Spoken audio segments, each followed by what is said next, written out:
Rahayu, Rahayu, Zagu, Rahayu, Dumati, Dumati, Dumati. Pada kesempatan kali ini akan melanjutkan cerita Krishna Gososro Sabu Indah bagian ke-25. Maisa Jenar menyaksikan sikap Sakutro itu dengan penuh keheranan. Ia tidak dapat menangkap seluruh perasaan yang bergelut dalam dada orang itu, sehingga tampak sangat menggelikan bahwa orang yang tinggi tegap, berkumis tebal, serta berkulit hitam mengkilap, tetapi menangis terseduh-seduh. Sakutro, agak aneh kelakuanmu itu bagiku. Seorang laki-laki macam kau, yang dengan sikap jantanmu berani menantang maut. Ini tiba-tiba kau menangis macam anak-anak, kata Maisa Jenar. Tuan, jawab Sakutro sambil mengangkat kepalanya. Tak pernah selama hidupku merasakan sesuatu yang demikian mengharukan seperti kali ini. Saya merasakan bahwa ternyata bukanlah kekerasan melulu yang dapat menyelesaikan masalah-masalah yang dihadapi dalam kehidupan ini, meskipun Tuan bermodalkan kekuatan yang tiada taranya. Tetapi sikap Tuan adalah suatu penguasaan mutlak atas diriku.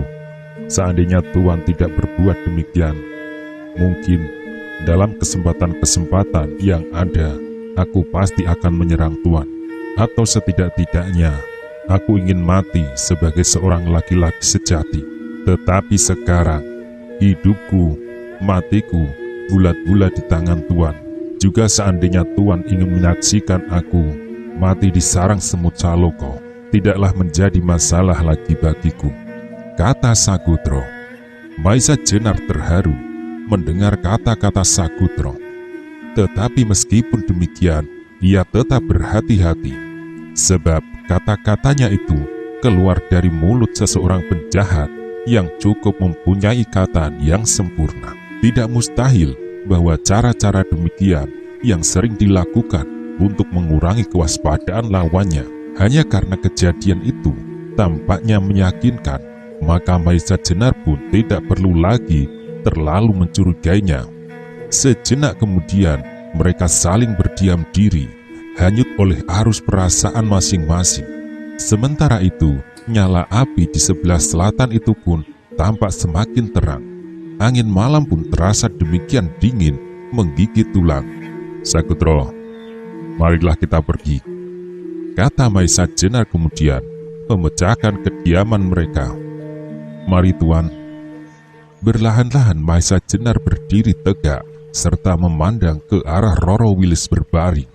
Tetapi, mestikah gadis itu aku bangunkan? Desis Maisa Jenar.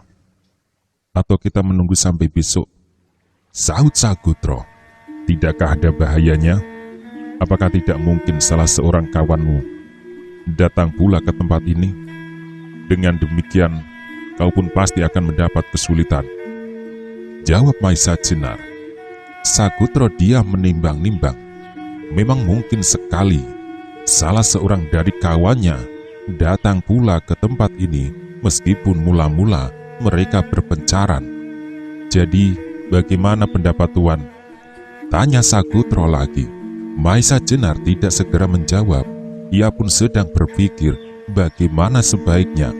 Kalau pada saat itu, ia langsung bersama-sama Roro Wilis pergi ke arah api itu, tidakkah ada kemungkinan orang-orang yang sedang mencarinya pergi ke arah api itu juga? Sakutro, tidakkah kawan-kawanmu juga akan pergi ke arah api itu? Aku kira tidak, Tuan. Pasti mereka tahu bahwa arah itu adalah arah Ki rumah Ki Ardi. Tetapi mungkin pula mereka berpikir bahwa di sana akan dapat mereka temukan kami, yang dapat diperhitungkan bahwa kami akan pergi ke arah api itu. Tetapi mungkin pula mereka berpikir bahwa di sana akan dapat mereka temukan kami, yang dapat diperhitungkan bahwa kami akan pergi ke arah api itu. Sakutro mengangguk kecil. Memang masuk akal pula bahwa kawan-kawannya mempunyai perhitungan yang demikian. Jadi, bagaimanakah sebaiknya? Kembali mereka terdiam menimbang-nimbang. Memang tidaklah mudah menghindari gerombolan Lowo Ijo yang berjumlah 20 orang, justru di wilayah mereka sendiri. Sagutro yang merupakan salah seorang dari gerombolan itu pun masih belum dapat menemukan bagaimanakah jalan yang sebaik-baiknya untuk menghindarkan kawan-kawannya. Tuan, adakah sesuatu kepentingan Tuan dengan orang itu? Mendapat pertanyaan yang demikian, Maisa Jenar agak menjadi repot untuk menjawabnya. Pastilah ia tidak akan dapat mengatakan bahwa ia sedang mencari seseorang yang ada hubungannya dengan keris Sigar Penjalin. Sebab pastilah ia mendapat jawaban bahwa orang itu bernama Ki Ageng Pandan Alas dari Kelura Wonosobo. Tiba-tiba Maisa Jenar teringat bahwa kakek Roro Wilis itu menyebut dirinya Ki Santanu. Karena itu segera ia menjawab, Sagutro, sebenarnya kedatanganku ke daerah Pliridan ini adalah untuk mencari seseorang yang bernama Ki Santanu. Kalau aku dapat bertemu dengan Ki Ardi, mungkin aku dapat menanyakan kepadanya tentang orang-orang yang pernah tinggal di daerah ini. Mungkin ia mengenal orang yang bernama Ki Santanu itu. Sagutro tampak mengerutkan keningnya. Ia mencoba mengingat-ingat orang-orang yang pernah tinggal di daerah ini. Sebab ia dalam melakukan tugasnya banyak berhubungan pula dengan penduduk, sehingga hampir semua dikenalnya.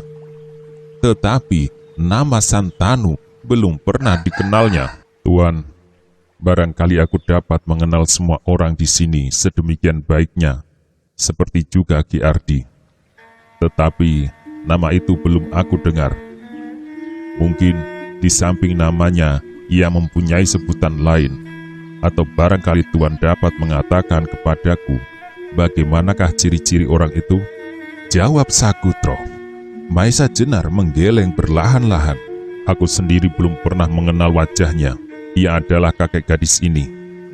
Nah, mungkin kau dapat bertanya kepadanya. Marilah kita tengok ia. Barangkali ia sudah bangun. Sagutro tidak menjawab. Segera ia berdiri dan berjalan ke belakang Maisa Jenar. Tetapi mendadak terjadilah sesuatu yang mengejutkan. Cepat seperti kilat, Maisa Jenar meloncat ke arah tikar yang masih terbentang. Tetapi Roro Wilis sudah tidak ada lagi di atasnya. Jantung Maisa Jenar bergelora hebat sekali. Sadarlah ia bahwa ia telah berbuat suatu kelengahan di daerah yang berbahaya serta mengandung banyak rahasia ini. Ia terlalu lama meninggalkan Roro Wilis seorang diri. Segera ia berdiri tegak serta mengangkat kepalanya, memusatkan pikiran serta segenap panca inderanya untuk menangkap tiap-tiap gerakan maupun suara di sekitarnya. Tetapi tidak ada yang tampak selain daun dan ranting-ranting yang digoyangkan angin, serta tak ada yang didengar selain gemerisik dedaunan itu sendiri. Maisa Jenar adalah seorang yang cukup matang. Ia memiliki ketenangan pikiran serta kecepatan bertindak. Tetapi meskipun demikian, kali ini hampir kehilangan semua sifat-sifatnya itu. Pada saat ia menghadapi Pasingsingan, ia masih tetap sadar dan dapat menguasai pikiran sepenuhnya. Tetapi sekarang ia menghadapi suatu peristiwa yang belum pernah dirasakan. Hilangnya Roro Wilis dirasakan sebagai suatu peristiwa yang langsung menusuk perasaannya yang paling dalam. Dalam ketidaksadarannya, tiba-tiba Maisa Jenar berlari ke sana kemari sambil memanggil-manggil nama Roro Wilis. Melihat sikap Maisa Jenar yang demikian itu, Sagutro menjadi heran bercampur cemas, sehingga terpaksa ia pun turut berlari-lari kian kemari. Tetapi sebagai orang yang lebih tua, taulah Sagutro bahwa Maisa Jenar tidak hanya merasa bertanggung jawab atas hilangnya Roro Wilis, tetapi pastilah ada suatu perasaan yang jauh lebih dalam daripada itu. Dan memang demikianlah kiranya. Maisa Jenar mencoba mendesak perasaan-perasaan yang menyentuh-nyentuh hatinya, terhadap Roro Wilis, tetapi ternyata perasaan itu telah menyangkut di hatinya sedemikian eratnya. Hilangnya Roro Wilis dirasakan sebagai hilangnya sebagian dari jiwanya sendiri. Sampai beberapa saat masih saja Maisa Jenar memanggil-manggil nama Roro Wilis, tetapi tidak ada suara yang menyambutnya. Sehingga ketika Maisa Jenar sudah pasti bahwa Roro Wilis telah lenyap, menggelegaklah darahnya, tubuhnya gemetar serta giginya gemetar. Tiba-tiba saja ia ingin menghancurkan apa saja yang ada di sekitarnya untuk menyalurkan amarahnya. Dalam keadaan yang demikian, dengan penuh kemarahan Maisa Jenar menyalurkan segala kekuatannya ke sisi telapak tangannya. Disilangkan tangan kirinya di muka dada, serta diangkatnya tangan kanan setinggi-tingginya. Dengan sekali loncat, ia telah berdiri di samping sebuah batu seperut kerbau. Maka dengan menggeram hebat sekali, dihantamnya batu itu sampai pecah berserakan. Sagotro adalah seorang penjahat yang telah banyak makan garam, telah banyak sekali ia menyaksikan betapa hebatnya Lowo Ijo. Tetapi ketika ia menyaksikan apa yang telah dilakukan oleh Maisa Jenar, tubuhnya menjadi gemetar. Pada saat ia menyaksikan Lowo Ijo terluka parah, sama sekali ia tidak percaya bahwa luka itu disebabkan oleh karena pukulan tangan saja. Ia menyangka bahwa orang yang telah melukainya pasti mempergunakan senjata rahasia atau sebangsanya. Tetapi sekarang, ketika ia berkesempatan untuk menyaksikan sendiri akibat dari pukulan orang yang telah melukai Lowo Ijo itu, bulu tengkuknya serentak berdiri. Kalau misalnya saja pukulan itu dikenakan kepalanya, pastilah akan hancur berserakan pula lebih dari batu itu. Diam-diam Sagotro mengucap syukur dalam hatinya bahwa Maisa Jenar tidak masuk dalam jebakan mereka. Sebab kalau sampai hal itu terjadi, maka akibatnya pasti hebat sekali. Meskipun gerombolannya berjumlah 20 orang, serta diantaranya ada orang-orang seperti Wadas Gunung, Carang Lampit yang mempunyai kepandaian hampir setingkat Wadas Gunung, Bagolan yang terkenal mempunyai aji welut putih, serta beberapa orang lagi, tetapi sulitlah kiranya untuk dapat menangkap Maisa Jenar. Andai kata itu bisa terjadi, pastilah lebih dari separuh di antaranya sudah tak lagi sempat menyaksikan datangnya fajar. Tetapi belum lagi Sagotro habis berangan-angan, tiba-tiba matanya terbelalak lebar, tubuhnya semakin gemetar lagi, serta peluh dingin mengalir membasahi seluruh badannya. Pada saat itu, Maisa Jenar yang tidak puas dengan pelepasan amarahnya mendadak meloncati Sagotro dan langsung memegang leher orang itu sambil mencengkram. "Setan, rupanya kau telah memancing aku untuk menjauhi Wilis." Belum lagi Maisa Jenar berbuat sesuatu, nafas Sagotro telah terasa sesak. Ia ingin menjawab, tetapi tak sepatah kata pun keluar dari mulutnya. Karena ketakutannya yang amat sangat, ia tahu betul bahwa dalam keadaan demikian dapat saja Maisa Jenar bertindak di luar kesadarannya. Maisa Jenar yang lunak kini telah berubah menjadi merah membara, dibakar oleh kemarahannya. Kedua tangannya yang memegang leher Sagotro semakin lama semakin menekan. Kini nafas Sagotro benar-benar menjadi sesak. Tangan Maisa Jenar itu pun terasa demikian erat mencekik lehernya, sampai akhirnya ia merasa bahwa akhir hidupnya telah tiba. Justru karena hal yang sama sekali tak diketahuinya, tetapi ketika telah terasa bahwa harapan untuk hidup sudah tidak ada lagi, hatinya malahan menjadi tenang. "Tuan, aku tidak akan menghindarkan diri dari hukuman yang akan Tuan jatuhkan atas diriku. Sebab hal yang demikian adalah wajar sekali. Tetapi yang aku sangat sedih adalah justru kematianku disebabkan oleh suatu hal yang sama sekali tak ku mengerti. Sebab aku sama sekali tak sengaja menjauhkan Tuan dari gadis itu. Maka kalau Tuan benar-benar akan membunuhku, bunuhlah aku sebagai seorang anggota gerombolan Lowo Ijo." yang ingin mencelakakan Tuan," kata Sagutro dengan suara susah payah. Ternyata kata-kata yang diucapkan dalam keadaan yang putus asa itu dapat menyentuh kesadaran Maisa Jenar, apalagi ketika Maisa Jenar sejenak memandang wajah Sagutro yang kasar, jelek, dan kotor, tetapi yang dari matanya memancar keputusasaan, dari kekosongan, bahkan lama-kelamaan berubah menjadi seperti mata kekanak-kanakan yang belum pernah dijamah dosa.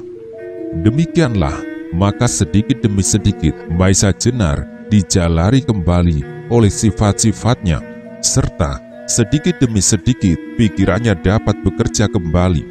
Sejalan dengan itu, pegangan tangannya pun menjadi semakin kendor, sehingga akhirnya dilepaskanlah leher Sagutro itu sama sekali. "Maafkan aku, Sagutro."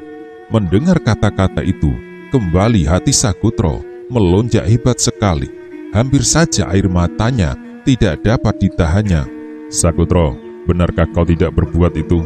"Tuan, memang aku dapat memahami tuduhan itu, tetapi sebenarnya lah bahwa kedatanganku sama sekali tak ada hubungannya dengan hilangnya gadis itu, kecuali kalau hal ini dilakukan oleh orang-orang segerombolanku di luar rencana semula," jawab Sagutro. Maisa Jenar menundukkan kepala, tetapi ia dapat mempercayai kata-kata Sagutro, sebab andai kata hal itu dilakukan oleh kawan-kawan Sagutro, bahkan Joko Soka sekalipun, ia pasti akan dapat menangkap suara ataupun gerak dari orang itu. Sebab untuk mengalahkan Sagutro, ia sama sekali tidak perlu memusatkan segala perhatiannya. Apalagi jarak mereka dengan Roro Wilis berbaring tidaklah demikian jauhnya. Karena itu, ia menduga bahwa hal ini dilakukan oleh seorang yang memiliki kehebatan luar biasa pula. Tiba-tiba bulu tengkuknya meremang ketika ia mengingat betapa cepatnya Pasing Singan bertindak. Berlahan-lahan ia berjalan menuju ke tikar yang masih terbentang itu. Tiba-tiba Maisa Jenar melihat bungkusan Roro Wilis masih juga ada di situ. Ia jadi teringat bahwa dalam bungkusan itu terdapat sebilah keris pusaka Ki Ageng Pandan Alas, yaitu Kiai Sigar Penjalin.